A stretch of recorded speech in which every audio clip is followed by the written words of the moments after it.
Tonight I want to talk about Malcolm X, a defense for the most honorable Elijah Muhammad.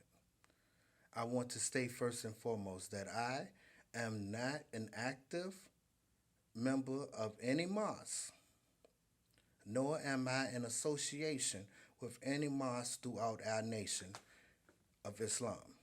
Though I am a student of the most honorable Elijah Muhammad, and I follow the representation of his principal student in our midst, the Honorable Minister Louis Farrakhan. Having said that, I want to address Malcolm, the history of Malcolm, and how Malcolm X's history, as told from the lips of his enemy, his open enemies, and how that history and how it's told has shut the door on a whole generation of black people who would follow in Malcolm X's footsteps if not for these roadblocks, some of which Malcolm himself laid out for them. But the bigger hurdles have been laid out by the open enemy of the black man and woman in North America and throughout the world. But I want to address this from a unique standpoint. See, I want to go and pull Malcolm, his words, and hurl his words at my audience.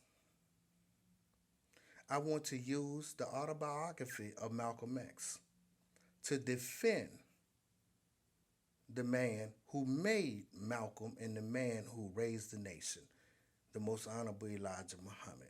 I want to start first and foremost with how Malcolm was introduced to the Nation of Islam.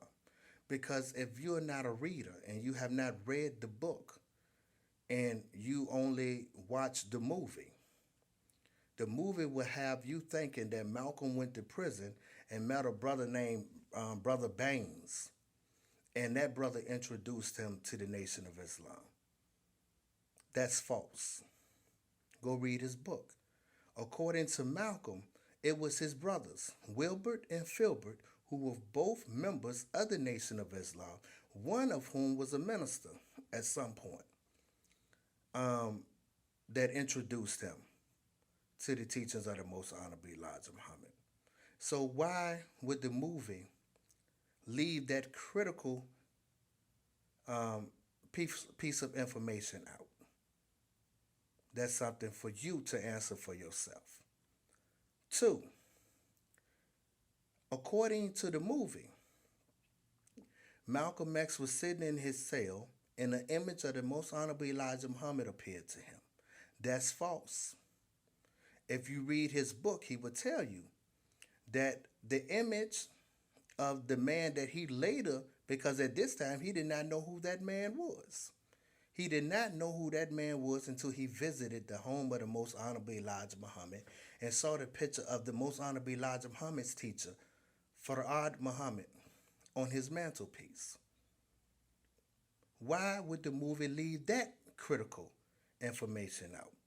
Could it be because you could not condemn the Nation of Islam as being a race-hating group, at the same time showing the picture of a man who looked to be white, who the most honorable Elijah Muhammad has taught us had a white mother and a black father who was divinely prepared to come and redeem a people known as Negroes at the time of his arrival? That's something for you to consider. That's something for you to think about.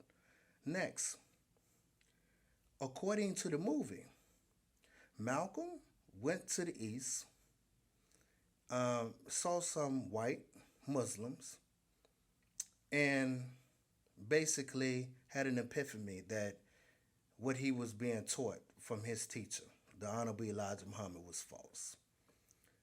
That's false. According to the book, Malcolm first traveled to the east, I believe, in 1958 or 1959. Now, unless you are naive enough to believe that they hid all the white Muslims when Malcolm arrived in the East, then you have to ask yourself the question, why didn't Malcolm leave 5 or 6 years earlier?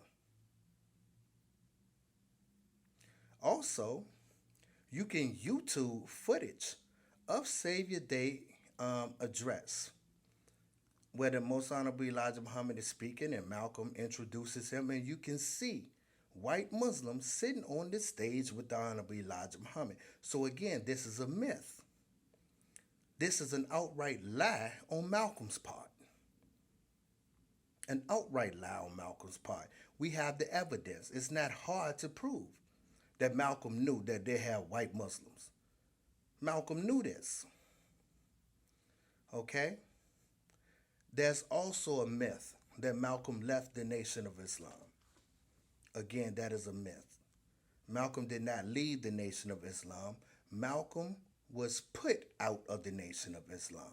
And once he was put out of the Nation of Islam and refused to come back in because he could not follow his instructions, which was to keep his mouth closed on the assassination of the late President Kennedy.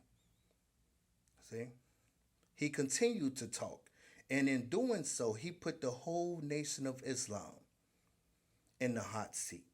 See, you can go back and research this information and find out that black people was turning on Muslims after Malcolm made that statement. Now, the media suppressed that information today. But the same people that we were trying to redeem, or that generation of Muslims was trying to redeem, Malcolm was making it exceedingly difficult to reach. He could not keep his mouth closed. See? So once he was refused to rejoin the Nation of Islam, it was then that Malcolm, wrote a letter basically saying that he saw white Muslims and, he's now following the correct path of Islam. See? But then in his interview, which you can also YouTube with him and Mike Wallace, you'll find the same Malcolm making this statement. My real reason for leaving, suggesting that the reason that he gave earlier was false. And you know that old saying, once you start a lie, you have to continue that lie. See? So Malcolm was now conditioned in lying and spreading lies because he was bitter, he was angry. He wanted to lash out on the father that he had in the Honorable Elijah Muhammad. You have to remember Malcolm's father was murdered when Malcolm was a little boy. I believe he was maybe 8 years old at the time. And he saw a father in the Honorable Elijah Muhammad. See? And it hurt him that the man who he looked at as a father would close the door on him. And some of you may not understand that, but that man, the Most Honorable Elijah Muhammad, was responsible for the whole nation, not one bruised individual, but a whole nation. And Malcolm was putting that whole nation in harm's way when he made the statements that he made. You have to understand, black man and woman, especially those of you who are newly pro-black. You have this mentality that you could just bang on this beast while living in this beast's house. It don't work that way, man. You have to be wise to handle this serpent. Okay? So,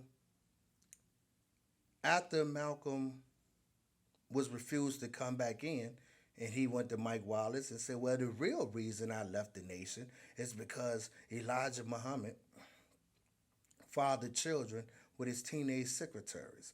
False. The Honorable Elijah Muhammad fathered children with his wives, which the Holy Quran, the book out of which you have to judge him because he's a Muslim, permits a man to have up to 4 wives. But the question you should ask yourself, why didn't Malcolm say that they were his wives? Why did he say teenage secretaries? See, that was to enrage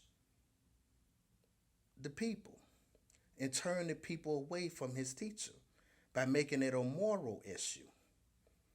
You understand? But Malcolm left out the fact that Prophet Muhammad, peace be upon him, of Arabia, had at one time 11 wives, some say, and the youngest of which was 9 years old when he married her, though he did not have intercourse with her until she reached her age of maturity. But one must ask the question, why didn't Malcolm mention that? See? Because Malcolm was bitter at this point. His aim and his purpose was to destroy the character of the man who saved his life. Now, finally, in my conclusion, you can also pull up on YouTube Malcolm X apologizes to the Honorable Elijah Muhammad. This is an audio recording.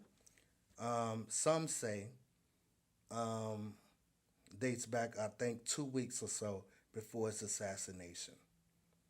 And that audio will absolutely blow your mind when you hear Malcolm begging his teacher to forgive him and acknowledging the great error and mistakes that he has made. This is a defense of the Honorable Elijah Muhammad. Peace.